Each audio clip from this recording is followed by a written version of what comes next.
My name is Mark Gordon, and this is Center Stage. Every Tuesday night, we love to talk about film, and tonight, we have a film that we're going to love talking about. It's beautiful, and it's brutal, and it's shocking, and it's moving, and it's called A River Below. And I never knew, but there are dolphins in the Amazon. And so this is a film about what to do to save the dolphins. Would you destroy that which you want to save? We're going to talk with the director of this fascinating documentary. We have Mark Grieco, and good evening and welcome Center Stage, Mark. Thanks so much for having me. Well, thanks for coming up. It's great to be You here. look like you just traveled the Amazon. I think I'm adopting the look of my characters. Really? Yeah. Does that happen to you? I think you start to, I think there's a great quote actually by a great writer about film, Eric Hines, who writes for the Film Comment. He was actually writing about this film, my film. And he says that the documentary filmmaker is kind of like an empathic vampire. And so what we're doing all the time is, I think we are generally by nature very empathetic. We're looking to connect with our characters and understand their world. And in some way you start to reflect them. And I think at the same time, they're looking for things that are similar about themselves and you, so they can identify with you. But it's interesting you say vampire, because a vampire sucks the life out of something. Or a good story. Well, and you were tell me about your interview technique, because we were talking about that earlier. Well, I think in this particular case, with a character like Richard Rasmussen, who is, just a little backstory, he's this really charming, charismatic, bigger than life, just a big guy in all sense of the words, and he loves being on camera. He's a reality TV star in Brazil. He has a Nat Geo show where he's kind of the Steve Irwin of Brazil. And so we find him in the middle of investigating this story where he was involved in making a video that saved the dolphins, essentially. And we start to dig into how he was involved. And in some way, by way of omission, I kind of manipulate the situation to be able to get my story, but really to try to get to the heart of who Richard is and to understand really what was driving him to make this video, this brutal footage, and then to try to make him, in a way, to bring to light and hopefully have him face the consequences of making that video that I don't think he thought about when making it. So, to answer your question, I think to deal with a larger-than-life character like that, who is then eventually becomes really aggressive with me because he feels betrayed by me, the filmmaker, it's a razor's edge to continue to film with somebody like that, to maintain that relationship, even when it does become volatile. Well, did you shoot it linearly? I mean, because in the beginning, he's like your good buddy, and you can tell his ego is just so huge, and he likes the fact that you're filming him, because we see what he has, like 20 million viewers, and there's a shot where I think he's at the airport or something, and he's posing for pictures. And, oh, yeah. And he's enormously famous in Brazil. Well, so were you thoughtful in the process of saying, well, I better do all this, because if he turns on me and if I upset him, I don't have a film? That's exactly right. Even more than that, I didn't give him the fair chance that he deserved. Because if in the first interview I had revealed to him, firstly, I didn't film the film that you see is not chronologically the same way that we filmed it. Well, also you talk about, which is kind of interesting, this notion of manipulation. Because I remember when Fahrenheit 9/11 came out, right, the Michael Moore film, the big criticism, he was manipulating it. but it's also the way to tell the story. So tell me how you kind of navigate those waters, because obviously you want to get your point across, but in manipulating it, are you staying true? Are you staying true to the topic? Well, I think, in the documentary world, manipulation happens all the time. I mean, even from the first moment that I bring a camera into a specific place and I start to film this film, I'm making decisions. I'm manipulating what's around me, and that is my perspective. So it's all an act of manipulation. But I would say that, manipulation, the word carries a pretty heavy load. Right. But I don't think that it's inherently negative. I think that it's just, it can be negative. You can manipulate people, and this is kind of what the film is about, right? There's a certain amount of manipulation on people's emotions. There's a certain amount of manipulation used in that video that's not necessarily the truth, and it works really well on driving an entire nation to pass a law to protect this dolphin. But can we mention what happens, or do you want to not mention that? Sure. Okay, because it happens. It's out there now. It's in the beginning of the film. But tell me about that. And before you decided to make the film, had you seen that footage? No. So let's back up. So let's kind of follow the process, right? Sure. And tell the audience about this process of saving the dolphin. Yeah. So I started making the film following our other main character, who is Fernando Trujillo, who is a Colombian biologist who spent 30 years in the Amazon studying and protecting the pink river dolphin. And he's been collecting all the data, writing into all the newspapers, publishing journals, publishing academic works that show explicitly that this dolphin is on the brink of extinction. And he's been doing this for almost half of that 30 years in the Amazon. He's just seen this animal almost being brought to the point of extinction. What, 1,500 are killed every year? Oh, it's much more than that. It's more than that. That's just in some parts where they can actually get the data. So they believe that, we have one of the other characters in the film he was a representative of an organization called the World Animal Protection. And their estimates were that just on the Brazilian side, there was 5,000 killings a year. And that's, like he says, it's more than the Blood Bay in Japan. So in the film The Cove, the Oscar-winning film about the dolphins in Japan being murdered, just in one small part of the Brazilian Amazon, more dolphins were being killed there than what happens in that cove in Japan every year. So it's just a massive slaughter to be able to. What's happening is the fishermen in the Amazon are using the dolphin's flesh to catch a scavenger catfish, which is sold in Colombia. And so there's just, in that scientific community and in the wildlife protection community in the Amazon, they've been screaming from the mountaintop saying, look, this animal is on the brink of extinction. Please pay attention. We need to do something. Nothing happens for 10 or 15 years.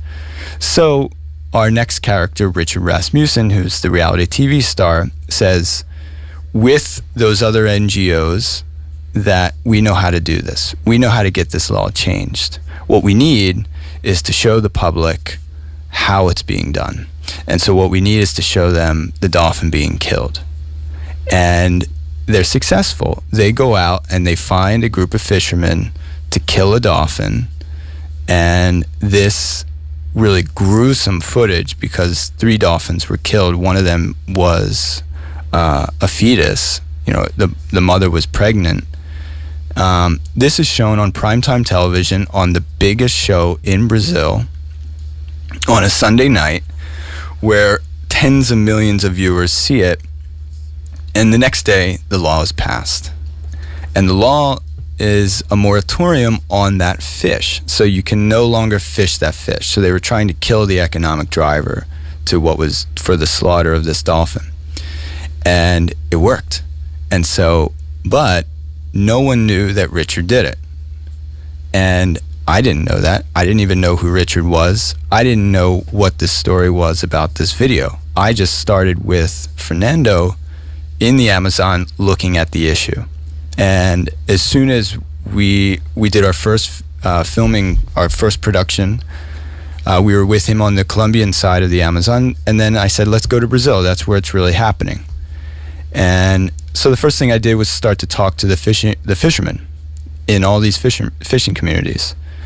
And I said, what's really going on? And I'm conducting interviews with them, and they're just really poor men who are just scraping a living by way of, a dying fish industry, because the Amazon is just being overfished. Well, I want to stop you for a second, too, because that catfish, they also found high levels of mercury in the fish, too. Right. I mean, this is the animal in the food chain that's eating all the, it's all the decomposing matter. So it's actually eating above the apex predators. So it's concentrating all the mercury levels that are existing in any of those fish, any of those life forms in the Amazon. And the Amazon's being polluted by, illegal mining, industrial activity by the human population there, and it's naturally occurring in these waters. I start speaking to these fishermen, and they all say to me, no, we're not killing the dolphin. No one kills the dolphin. And so I know it's a lie. And they know that they're lying to me too. There's just a game going on here. So as soon as the interview was over, this happened 10 or 15 times, they would say, okay, put the camera down and come over here. And they would take me into a corner or a dark place and say, look, the real story is that this video appeared on our TV, on our biggest TV show, and it changed the law. And we as fishermen believe that it was set up. Something seems fishy about it. And so as soon as I heard that, I knew that was our story. You start out, and as you're peeling away the onion, it just all of a sudden, it clicks, right? Yeah, and I think the key to that as a documentary filmmaker is that you need to be open to whatever is going to kind of happen in front of you.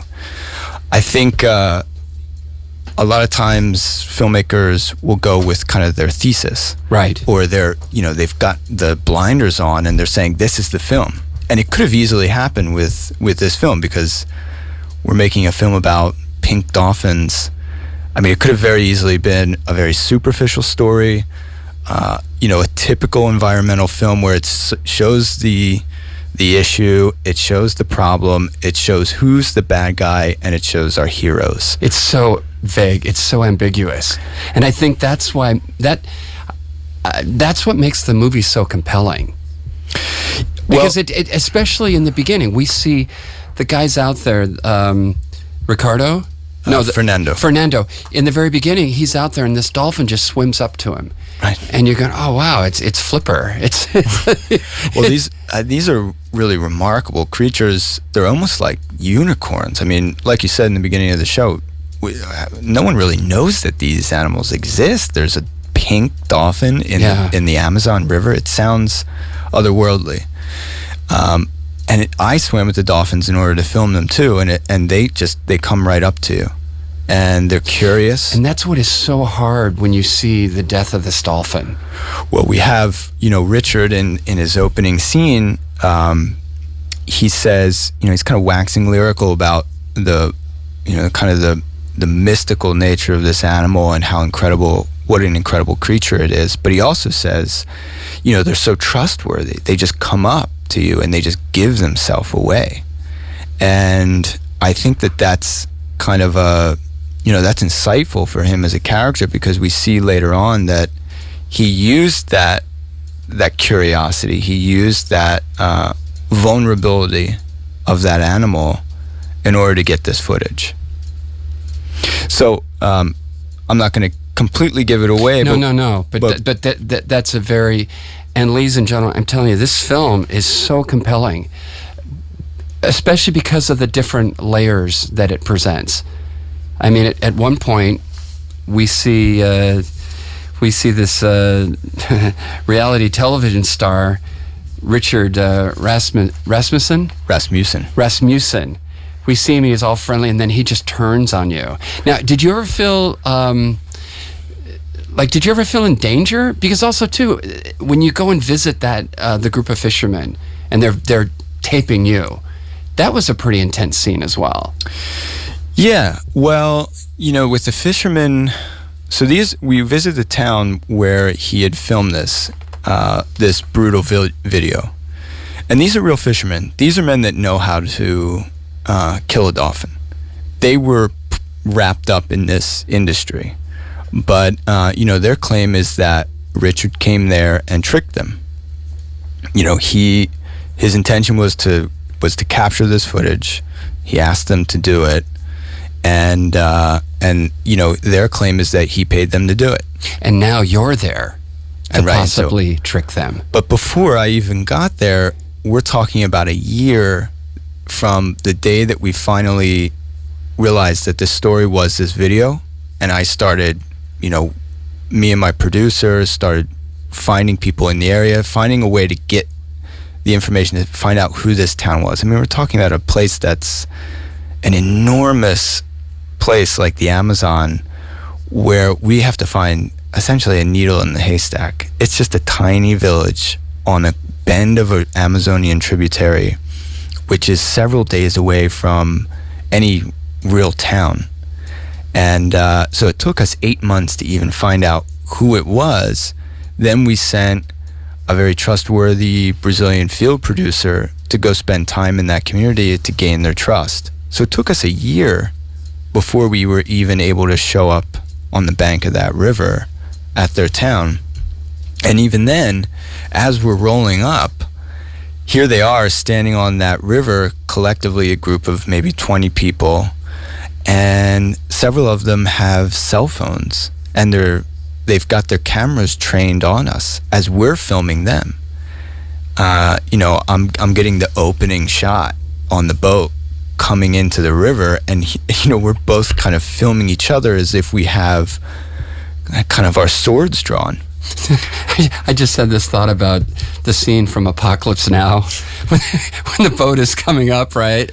And could you imagine if all those people had, the cameras trained? I don't know why I'm thinking of that, but it just that notion of being such a fish out of water and coming into this totally foreign environment. Well, the reason why they had, here's a place, there's no electricity, there's no running water, there's no cell phone signal. And several of them, a good portion of them have cell phones with cameras. And some of them had gone out and bought cameras because the camera was a weapon that was used against them. And so they view it that way now. Okay, so if this hurt us so badly, now we're going to use it against anybody else that shows up here. And so here we are, first showing up, and they're filming us. So there's kind of this weird, there's a weird moment there where we don't know, are we friendly? Are we foes? There's a real tension between these two groups, between us and them. But we had obviously worked for a year to get there. And then we're in the middle of this community meeting where they're telling us what really happened for this footage to be filmed. And I realized that the whole time they're filming that meeting as well. And there's a whole group of people standing on, outside this little schoolroom that we're in, and they all have their cameras on me. So I say, okay, let's just turn the film on itself right here. This is where I can step in, and it becomes the filmmaking crew, the production itself becomes exposed. And that was the point. I knew at some point as the filmmaker, if I'm investigating how powerful an image is and what it takes sometimes to get it made, then what I'm doing is stepping away from the frame itself and showing, the kind of the edges of that frame, which can be really troubling once you realize how a story gets made, how an image is captured. And so I knew at some point I was going to have to enter into the film, and it was just really a remarkable moment for me to step in without it being kind of forced. Here, we were being filmed by them, and so then the film starts to turn in on itself, and this is really the pivot point of the film. This is when all hell breaks loose, essentially. Because I noticed when you were saying you took this big... So when you're in that moment, I mean, what did that really feel like to... Because you're behind the camera and now you're being exposed. And I almost think it's almost as if the Wizard of Oz, right? They finally see that there's just a man behind the curtain. Yeah, to me it was exciting. It was exciting because... for a long time after making my first film, I saw such an emotive response by audiences for this intimacy that I had with my characters in the first film. My first film took place in this little mining town in Colombia, and I spent 6 years living with these families and filming them. And then I started showing the film all over the world, and I saw just this really powerful reaction. But I knew the larger story. I wasn't really looking at scenes that I had filmed. I was recounting emotions, recounting experiences that I had with those people. And so I started questioning what my role is as a filmmaker and what my relationship is with the people that agree to be in my film. And so... What is that relationship? It can be a whole range of things. I mean, in this instance with this little village, it was a lot of trust. It was a lot of trust. Like I said, it took us a year to just get them to appear. But this is a larger point I wanted to make, is that, the risk is not really mine. I think that the risk that I take as the filmmaker is really minuscule compared to the risk that the people take to appear in this film specifically. That village committed a federal crime on camera, and then they chose to remove their identity, expose themselves to us in order to tell the truth about how it was really made. And so they are in the most vulnerable position of anyone. That's why they're filming us. Because they say in that interview, I say, "Why are you filming me?" And they say, "Well, we now have proof that you were here and what you said, and we can use that against you if you try to, defame us or distort this story." So they were getting their own evidence too. And so the risk that they took was enormous. And it still is, because this story is still just breaking. And then another side of that trust, that relationship that you have with a subject of your film is completely laid bare with me and Richard Rasmussen. Because right after we find out what the town told us, we confront Richard about the truth. And you already had all this stuff in the can, right? We did. And that's why he feels so betrayed. And hopefully he signed do you sign the releases in the very beginning? Of course. In this instance, yeah. The first thing we did with Richard was we asked him to come, and we weren't being deceitful. We said, "Richard," we called him up, and we said, "Look, we know that you took part in this video," but we didn't tell him what we really knew. And we said, "We think it's remarkable," and I do think that what he did is incredible, and I think that what he did is radical, and I think that what he did saved this animal. But there's a lot of thorny dilemmas and ethical dilemmas that I felt needed to be explored. And so we just said to him, "We know you're involved in it. We would just like to talk to you. We would just like to interview you about it." And so the first thing we did was ask him to come with us and swim with the dolphins. And so he came, and he started swimming with the dolphins, and it immediately got him into this really emotional... Oh, yeah, he cries at that point, doesn't he? Not yet. Okay. Well, but he's really emotional. He feels a real strong connection with this animal. He's a very passionate guy about... it's clear in this video, in this film, that he's very passionate about wildlife protection. And specifically this animal. This animal is iconic in Brazil. It is kind of it's representative of the biodiversity that country has. It's a symbol of that.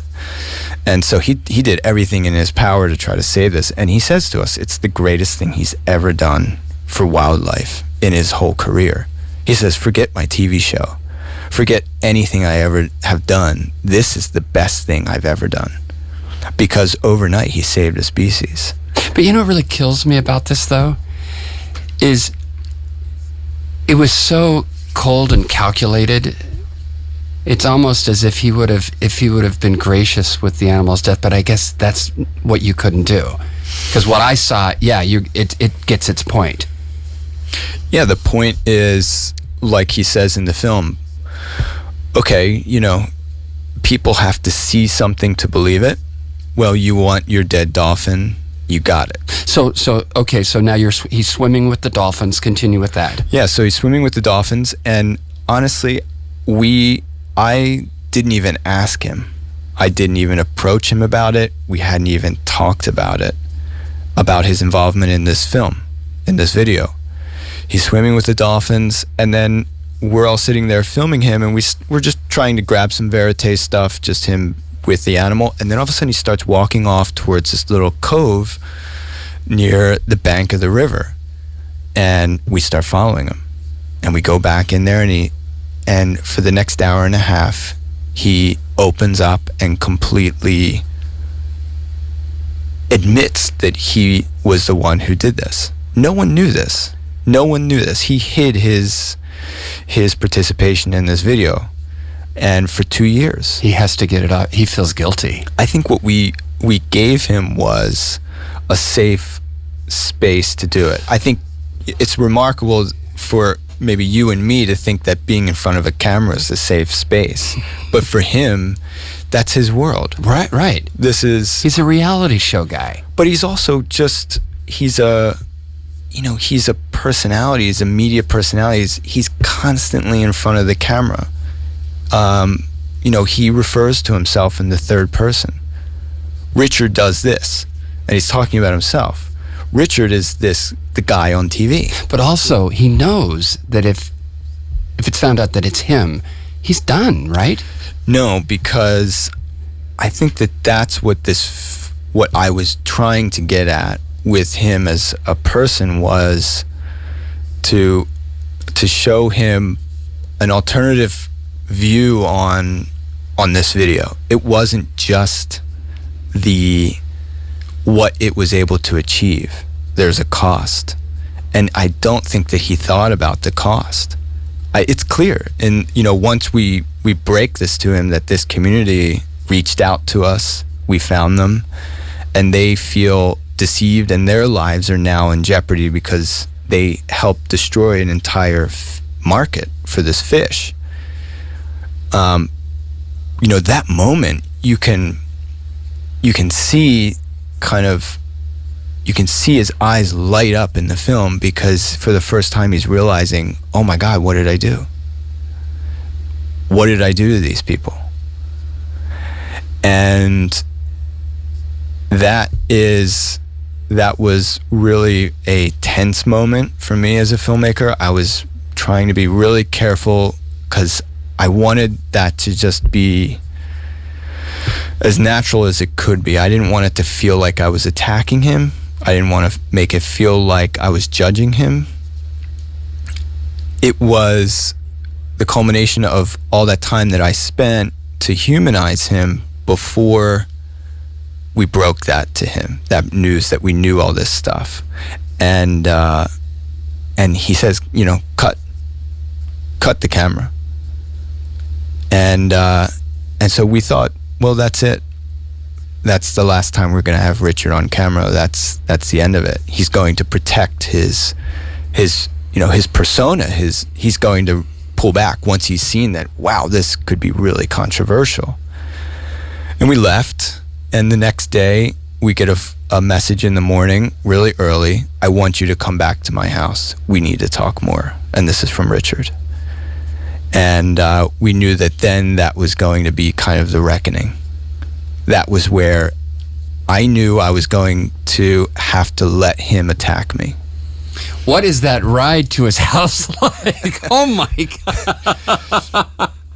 Oh my goodness. It's because there must be, I mean, you must be sitting there. Tell me that you're sitting there and you go, I've got this incredible thing. This chess match that I've created. Well, think about, I guess if, we had been working on it we had been filming with Richard close to a year at that point, on and off, just a couple times. But it was over the course of a year, and my producer and I, and, my wife, Viviana, I talked to her constantly about the story, where it's going. I was talking constantly with the producer where it was going, what are the possibilities. We had kind of thought about this moment for a very long time. And so I guess if you thought about a surfer who's sitting there, he's been training for a year to catch this wave, and this gigantic wave comes up, if he thinks about it, it's gonna toss him. So back to the ride over there. What was there conversation, or was it just quiet? It was silence. It was silence. We were driving there. It was just me, my producer, my cameraman, and my sound man. And we were all really tense. But I think at that moment, there's not much you can talk about. There's not much you can think you're going to get or to prepare for. I think, in this case with Richard, it was really about just, I had betrayed him. And he was also coming to grips with a very powerful thing. Because he's not an ice cold person. He feels for this community for sure, and he also felt so strongly about this achievement that he did with this video. And then there's this other dark side to it that he's going to have to deal with. And here I am with a camera saying, deal with it in front of this camera with me, a stranger in a sense. And so I think in a lot of documentary filmmakers may shy away from that moment and not let this character attack you. And I think it's important to give them that moment, let that show the mechanics that get you to that point, and show that what it takes to get a story. Tell me about the soundtrack. So our composer, his name is Tyler Strickland. I think he just did such a wonderful job on this score, and my experience working with him on such a challenging film was really incredible. We had it started off where we had temp music, and I gave him the first 20 minutes of the film, and I just said, go for it. Just do whatever you want. He says, okay, give me a couple days and I'll come back. And so he comes back, and what he gives me is really kind of a safe approach. Safe approach. There is nothing safe about this film. Well, no. Yeah. And we also have characters. We start the film off in a way intentionally to make it look like the film you think it's going to be, right? We introduce our so-called heroes. They're out there. They're showing you that this dolphin's being killed. It looks like the Save the Dolphin film. But we need to give it, from the very beginning, a sense that something's off. And so I said to Tyler, okay, great. I think we need to go back and completely do something different. And I said to him, we both kind of said, what if we could just grab your bow and just start banging things around your studio and record it? Just start hitting instruments and make kind of these atonal noises, these non-musical moments, and let's see how weird it can sound. And so he goes, okay, great. Give me 2 days, and I'll come back with a couple things. And he was back in less than 24 hours with this whole range of really kind of bizarre sounds and atonal, just the sound of a cello being struck, or these guitar strings being plucked, or just a bell being hit. And what he did was start to lay that down as a foundation.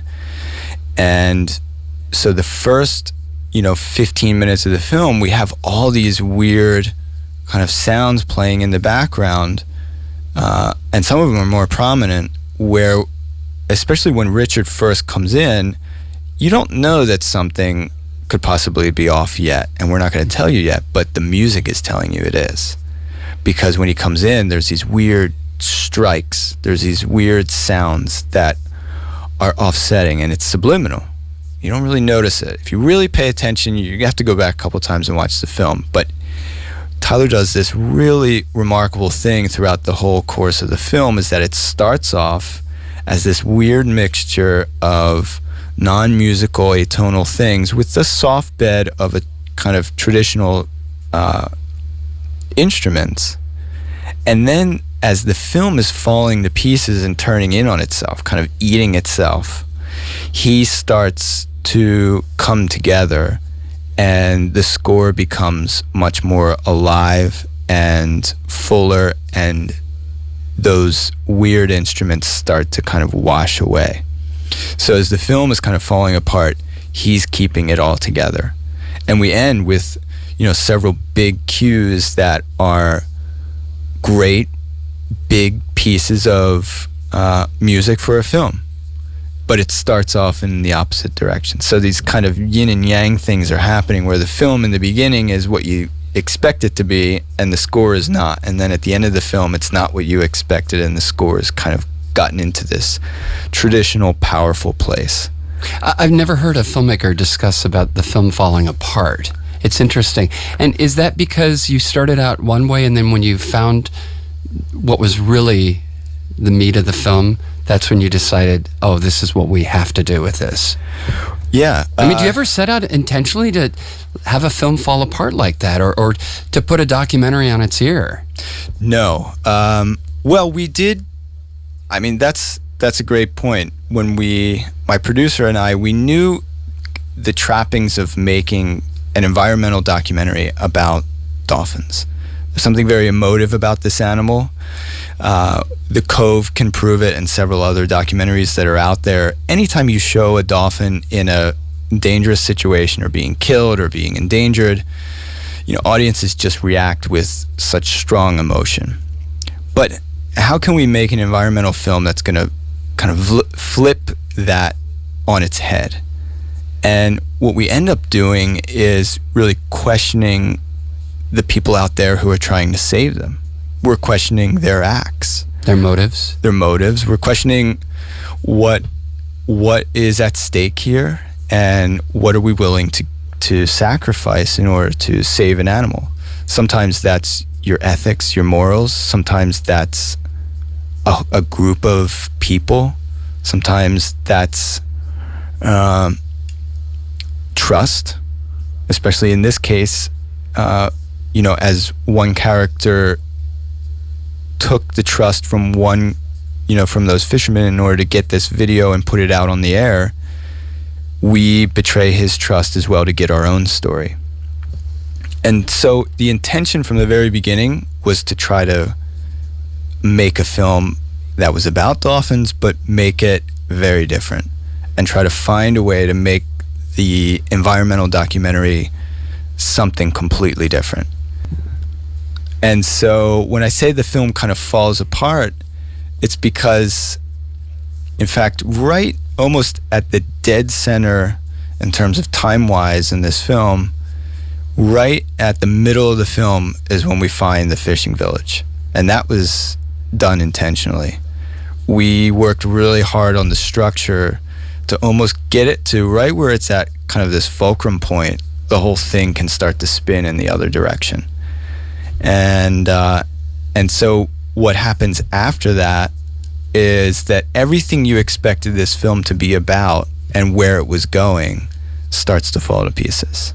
And so you start, if I'm kind of questioning the motives and the actions of these characters who are so-called heroes, and I'm questioning myself as the filmmaker and the act of filmmaking and what you should trust in an image, then what you're really doing is starting to question yourself in that theater. you're starting to question, what is it that I would do? What would I do? Would I do what Richard did? Am I willing to look behind the curtain if it's going to be this uncomfortable? Am I willing to sacrifice one for the many? Am I willing to sit through the rest of this film knowing that it's become something that I'm not comfortable with? And that is what my intention is as a filmmaker. Because if it's that difficult for me to confront these things while I'm out there shooting for years, I want you to feel that same emotion too. So in some ways, as the film is falling apart, how are you falling with it? The irony is that I felt more out of control and less excited about when the film was in the beginning, where it's the thing the way it was supposed to go. Right. So, I mean, that must be then terribly exciting for you. Is that why you do it, for those moments where you don't know where to go? There's no plan, right? Yeah, this is the phenomenon, the phenomenal thing about being a documentary filmmaker is that you can start off, in this case, you can start off with a simple story about an animal in danger and make it an allegory for many other things in people's lives. Did you have that same notion with the first film? You know, the reason why I started the first film was about this small town in Colombia, a 500-year-old mining town that was going to be taken over by a Canadian mining company. And I just happened to arrive there in the first week that company arrived. But I was originally in that town just because I was curious about how gold was mined in this kind of artisanal way. They're burrowing into these tunnels that are a mile into the earth with no ventilation.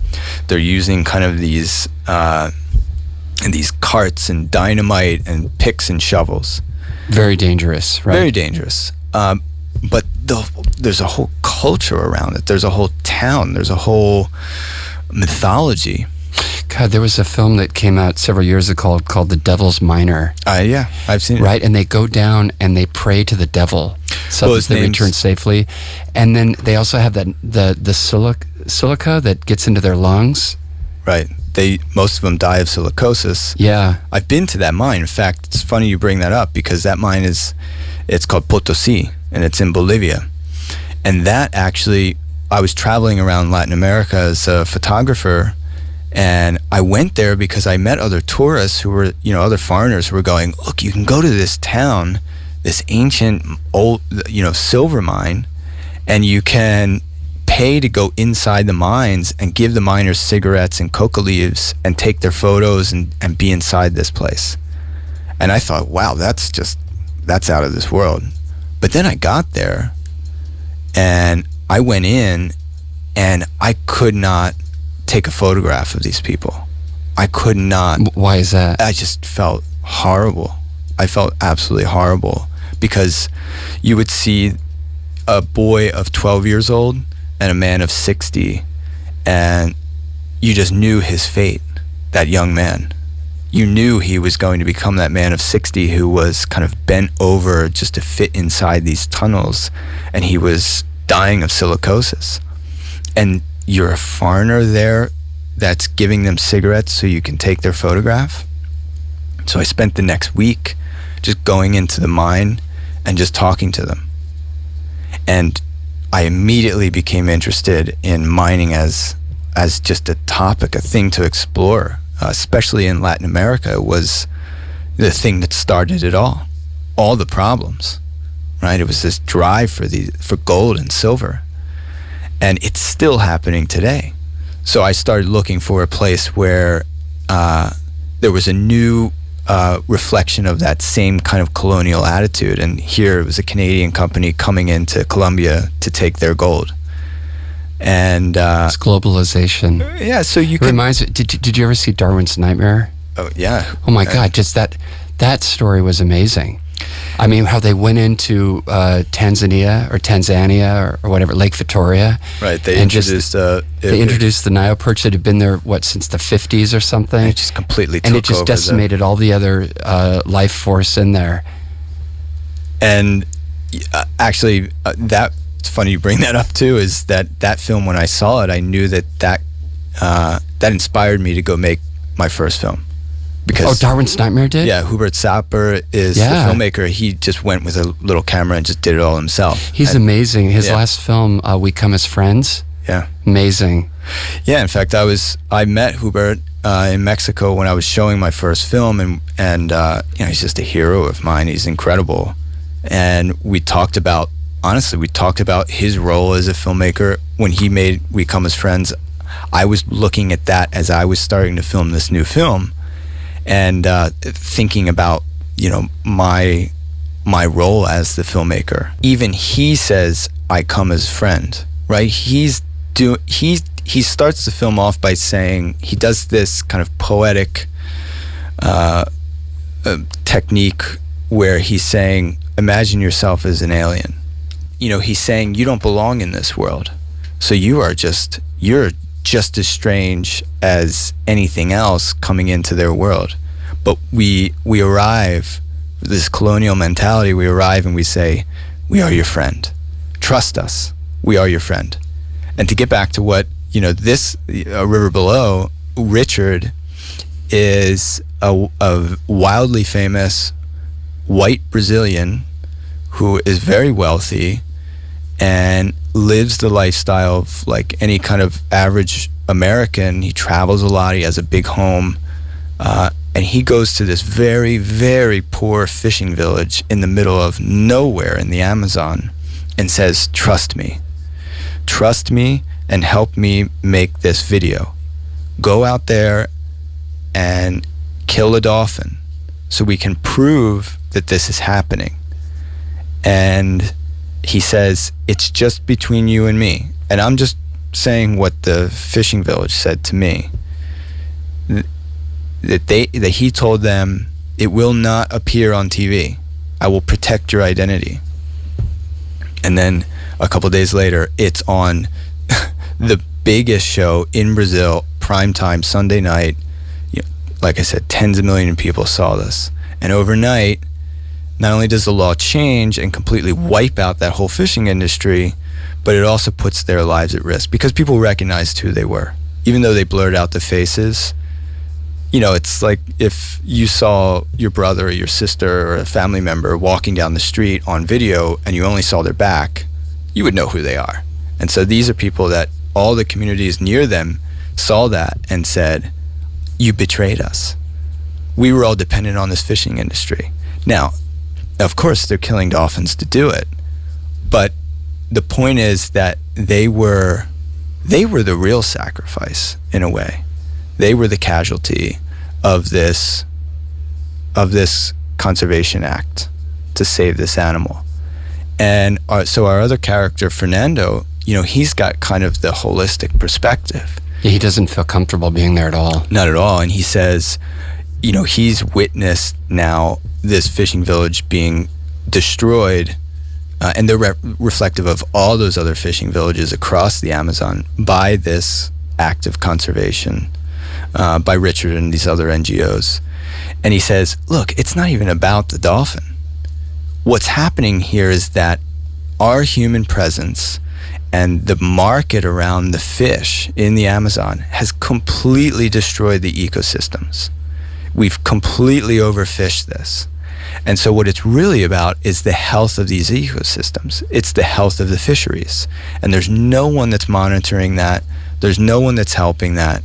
There's just no act of sustainability here. It's just, take the resources. And he's saying what we need is conservation that includes kind of a holistic approach to this. So we're going to look at all the issues and try to address them in a unified way. Not just say, well, look, this animal, we need to save it at any cost. And what the cost is going to be is typically these poor populations they're going to pay the price. And what are they going to do? They're never going to trust you. They're never going to support you. They're never going to support your acts of conservation. They're going to spite you for this. You've hurt them. And so Fernando also says, I care about the people as much as I care about the animals, because without their support, this is a symbiotic relationship. Right. They're intertwined. And so, the health of one is the health of the other. And so he's saying, yes, we may get these short-term goals achieved by saving the species overnight with something like this, but in the long run, these communities will never trust me again as a biologist, as a conservationist. They will never trust the programs that we're trying to, implement to save the animals and them. It will fall apart.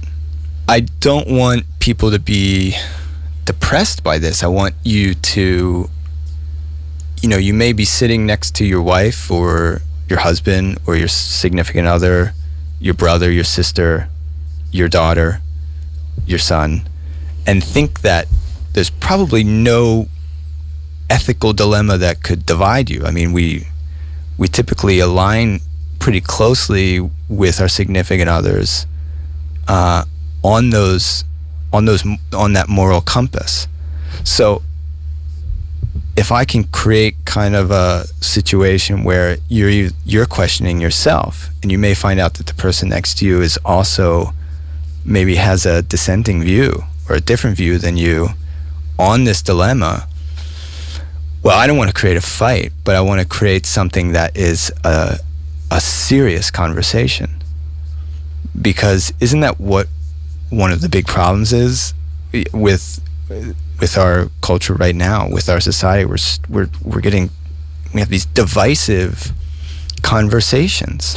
And I think that what's ultimately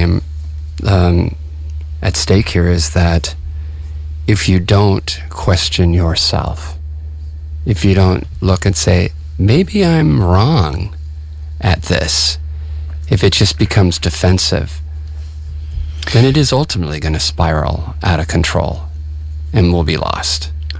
Yeah, because I think there's something happening right now where belief trumps fact. Belief trumps the science. What I believe is the truth. It's not what the truth is. It's not what the science proves.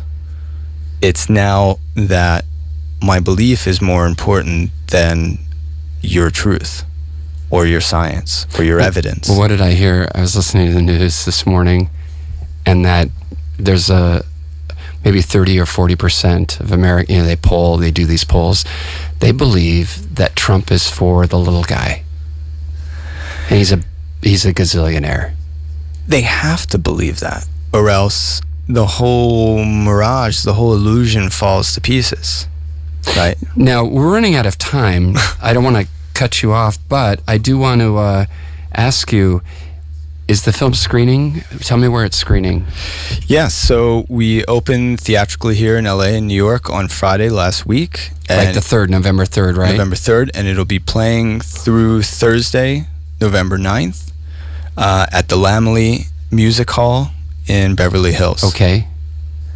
And please come see it, go see it. I really would love to hear what people think. I would love to challenge you as an audience. And I'd also like to just challenge the idea of what an environmental film can really be about. Because it does that. It's excellent. Thank you. Thank you so much. Thanks for having me. Thank you for creating a smart film and sharing your philosophy of filmmaking. And what is the next thing that you'll do? Do you have a new project lined up? I'm in development right now of a couple more feature-length documentaries.